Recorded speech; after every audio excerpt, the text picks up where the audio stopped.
आज के इस वीडियो के आखिरी पार्ट में जेफ बेजोस से ऐसी कौन सी 5 बातें हम सीख सकते हैं, चलिए देखते हैं। सबसे पहली चीज जो आप अमेज़न और जेफ बेजोस से सीख सकते हो वो ये कि बिजनेस बनाना हो तो मार्जिन हमेशा कम रखें। मैं रिपीट करता हूं, बिजनेस बड़ा बनाना हो तो मार्जिन हमेशा कम रखें। मार्जिन यानी प्रॉफिट। 100 रुपए की लागत के सामान को अगर आप 110 रुपए में बेचते हैं तो मार्जिन कम है। अगर आप उससे 150 रुपए में बेचते हैं तो मार्जिन ज्यादा है।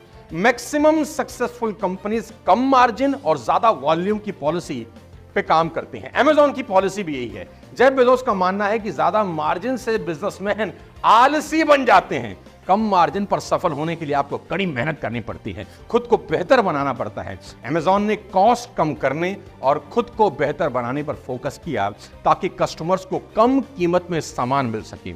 इस पॉलिसी से फायदा यह होता है कि मैक्सिमम कस्टमर्स अट्रैक्ट होते हैं, कस्टमर बार बार सामान खरीदते हैं, माउथ पब्लिसिटी होती है और कंपनी की इमेज बहुत अच्छी बनती है। कम मार्जिन की पॉलिसी की वजह से अमेज़न ने इतना बड़ा बिजनेस खड़ा कर लिया। शुरुआत में जब जेफ बेजोस ने बिजनेस प्लान बनाया उसमें उन्होंने भविष्यवाणी की कि 5-7 साल कंपनी का कोई प्रॉफिट नहीं होगा। ठीक वैसा ही हुआ। कंपनी का पहला प्रॉफिट 2002 में हुआ जब जेफ बेजोस इस बात को बड़े जबरदस्त अंदाज में कहा, हम प्रॉफिट में हैं या नहीं यह हमारे कस्टमर की प्रॉब्लम नहीं है। हम अपनी इनकॉम्पिटेंस के लिए अपने कस्टमर की जेब बिल्कुल नहीं काटें।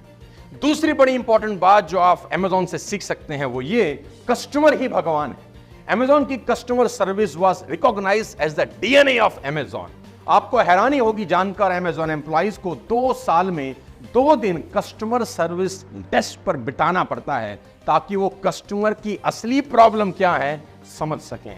चाहे आप कंपनी के सीईओ ही क्यों ना हो, आपको एक आम एम्प्लॉय की तरह कस्टमर सर्विस के कॉल हैंडल करने होते हैं ताकि रूट लेवल की दिक्कतें आपको पता चल सकें। इससे बेटर कस्टमर सर्विस का एग्जांपल शायद आपको कहीं देखने को ना मिले। तीसरी सबसे इंपॉर्टेंट चीज मैं आपको अमेज़न की बताता हूं। अमेज़न की मीटिंग में पावर पॉइंट प्रेजेंटेशंस बैन है। All meetings begin with silent. आपको उस मीटिंग में 30 मिनट सिर्फ उस टॉपिक के बारे में पढ़ना होता है जिसके ऊपर मीटिंग हो रही है। फिर मीटिंग शुरू होती है ताकि मीटिंग में सिर्फ समझदारी वाली बातें हो और मीटिंग का रिजल्ट एक मैच्योर रिजल्ट हो। ऐसा नहीं कि मीटिंग में आए और ज्ञान देना शुरू कर दिया, जैसे कि यहां कई कंपनीज के बोर्ड रूम में होता है, नाम नहीं लूंगा। चौथी सबसे इंपॉर्टेंट चीज जो आप जेफ बेजोस से सीख सकते हैं और अमेज़न से सीख सकते हैं, सेलिब्रेट एवरी सेल। हर सेल को सेलिब्रेट करिए। शुरुआत में अमेज़न ने एक बड़ा गजब कल्चर बनाया। ऑफिस में एक घंटी लगाई गई। जब भी कोई कस्टमर बुक ऑर्डर करता था उस घंटी को बजाया जाता था कि ऑर्डर आया। सब लोग मिलकर उस सेल को सेलिब्रेट करते थे। यानी हर एक सेल आपके बिजनेस को बड़ा करने में इंपॉर्टेंट होती है। हर नया कस्टमर आपके बिजनेस के लिए बेहद खास है। लेकिन मैं सोच रहा हूं अगर आज हर ऑर्डर पे घंटी बजे तो क्या होगा। 5वीं सबसे इंपॉर्टेंट चीज, ट्राई समथिंग न्यू ऑलवेज। कुछ ना कुछ नया सोचते रहो, बेजोस कहते हैं, और करते रहो।